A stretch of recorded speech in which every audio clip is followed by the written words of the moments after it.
selanjutnya yaitu siklus menstruasi. Biasanya itu akan diberikan grafik seperti ini, gambar seperti ini. Nanti kalian itu akan mengidentifikasi maksud dari gambar ini apa. Ini ada, di sini ada keadaan hormon dalam darah. Ini ada berbagai macam hormonnya, ada hormon FSH, ada estrogen, ada LH, dan juga ada progesteron. Kemudian ada perkembangan folikel. Ini yang bulat-bulat ini adalah folikel. Ya, ini awalnya kecil, folikel lalu tambah besar, semakin besar semakin besar. Ini folikel itu adalah dia sebagai pembungkus sel telur kan ya. Kemudian ini folikel kan adanya di ovarium. Ya, ini ovari, ini keadaan di ovarium. Kemudian ini yang paling bawah, ini adalah keadaan dinding endometrium. Ini ada yang tipis, ini yang paling tipis di sini bagian A ya, paling tipis. Kemudian yang paling tebal ini bagian D. Ini adalah keadaan dinding endometrium. Bagian E sampai bagian A ini disebut dengan fase menstruasi. Fase menstruasi terjadi ketika sel ovum tidak dibuahi oleh sperma. Ketika tidak ada pembuahan, maka produksi hormon estrogen dan juga hormon progesteron itu akan menurun. Loh, lihat ini hormonnya, ini estrogen kan ini yang warna hitam ini ya. Progesteron kan ini yang warna jingga ini di sini. Nih, lihat di sini. Dia tidak ada hormonnya, ini mendatarkan kurvanya. Hormon estrogen dan progesteronnya itu tidak ada, akan menurun. Karena hormon estrogen dan progesteron menurun, maka dinding rahim, dinding endometrium itu akan meluruh. Kenapa? Karena fungsi dari si progesteron ini adalah sebagai untuk mempertebal dinding rahim. Jadi si progesteron ini untuk mempertebal dinding rahim dan juga untuk mempertahankan dinding rahim itu. Karena tidak ada yang mempertahankan dinding rahim, karena tidak ada yang mempertahankan dinding endometriumnya, maka dinding endometriumnya itu akan meluruh. Kemudian masuk ke fase B. Fase B itu adalah fase praovulasi, fase setelah menstruasi. Ini fase adalah fase praovulasi, atau ada yang nyebutnya juga dengan fase folikel. Ini fase B. Fase praovulasi diawali ketika kelenjar hipofisis anterior. Kelenjar hipofisis anterior itu ada di otak kan ya, masih ingat? Dia akan mensekresikan FSH. Mensekresikan artinya mengeluarkan hormon FSH. FSH atau follicle stimulating hormone, atau hormon yang menstimulasi pembentukan folikel. Yang tadinya folikel primer jadi folikel sekunder. Tuh lihat, tadinya kan folikelnya ini kan kecil. Nah, karena terjadi karena ada FSH, maka folikelnya semakin besar. Artinya folikel primer jadi folikel sekunder. Nah, folikel sekunder inilah nanti dia akan mengeluarkan estrogen. Folikel sekunder akan mengeluarkan estrogen. Makanya estrogennya itu kurvanya itu naik. Ya, ini estrogen naik pada fase praovulasi. Kemudian bagian C itu adalah fase ovulasinya.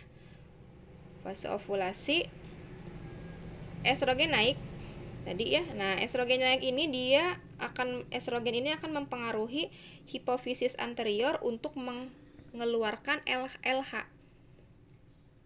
Nih, bagian C. Si estrogen ini akan mempengaruhi hipofisis anterior untuk mengeluarkan LH, makanya LH-nya juga naik. LH ini berfungsi untuk agar si folikel mengeluarkan sel telur.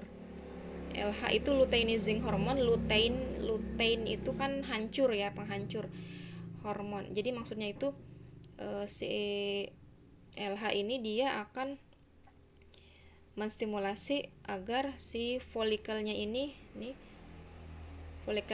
hancur, lalu dia akan mengeluarkan sel telurnya. Nah, keluarnya sel telur dari folikel ini disebut dengan ovulasi. Nanti kan sel telurnya itu akan ditangkap oleh fimbriae ya. Jadi sel telur yang sudah matang dikeluarkan dari ovarium, nanti dia akan ditangkap oleh fimbriae. Nah, prosesnya itu adalah ovulasi, proses pengeluaran telur dari ovarium. kemudian yang D ini adalah fase pasca ovulasi atau fase luteal. Nah, sekarang kan ini folikelnya kan tadi sudah mengeluarkan sel telur ya. Berarti si folikel ini kosong, tidak memiliki sel telur lagi di dalam ini. Tuh lihat, ini kosong. Jadi tidak punya sel telur lagi. Folikel yang tidak punya sel telur lagi, dia berubah namanya jadi corpus luteum. Ini jadinya sekarang bukan folikel lagi, namanya itu adalah corpus luteum. Nah, corpus luteum ini dia akan menghasilkan progesteron. Makanya progesteronnya tuh naik tuh kurvanya. Dia akan menghasilkan progesteron. Nah, progesteron kan tadi fungsinya untuk mempertebal dinding rahim dan juga mempertahankan ketebalan itu. Ya, makanya tuh dinding rahimnya ini tebal karena produksi progesteronnya tinggi. Progesteron. Ini dinding rahimnya juga tebal. Maka terjadi penebalan dinding endometrium. Nah, kemudian si progesteron ini dia akan mengirim sinyal ke hipofisis anterior agar si FSH, hormon FSH ini tidak keluar. Ingat, FSH itu fungsinya follicle stimulating hormone. Hormon yang menstimulasi pembentukan folikel. Lah, folikel yang ini aja belum selesai prosesnya, masa mau dibentuk folikel baru gitu kan ya, logikanya. Jadi makanya si progesteron ini dia menghambat pembentukan FSH. Jadi biar tidak terjadi pembentukan folikel baru, karena folikel yang ini aja kan belum selesai prosesnya. Makanya dia si FSH-nya tuh lihat nih yang warna pink ini, kurvanya itu menurun. Ya, seperti itu. Nah, jika terjadi pembuahan, maka dinding endometrium ini akan semakin menebal. Sel telur akan menunggu di oviduk atau di tuba fallopi itu selama 3-5 hari nih, sini. Nih, pada saat sel telur kan tadi setelah matang kan diovulasikan ya, dikeluarkan. Ditangkap oleh Fimbriae ke sini. Jadi dia di sini akan ngetem nih, si sel telur tuh ngetem 3-5 hari nunggu sperma. Ketika setelah 3 hari tidak terjadi pembuahan, sel telur itu akan sini menuju ke uterus. Ketika terjadi pembuahan, nah, korpus penghasil ketika tidak terjadi pembuahan, ya, ketika tidak terjadi pembuahannya, si korpus luteum ini, si korpus luteum penghasil progesteron ini akan hancur. Kalau tidak terjadi fertilisasi itu, si korpus luteum akan hancur. Karena korpus luteum hancur, otomatis si progesteronnya, produksi progesteron terhenti. Karena produksi progesteron terhenti, otomatis dinding endometriumnya meluruh. Nah, proses peluruhan dinding endometrium ini kita sebut sebagai menstruasi ya. Ini kelenjar darah. Jadi kelenjar darah. Jadi isinya itu adalah kelenjar darah. Seperti itu. Jadi terjadilah fase menstruasi. Ini bagian E.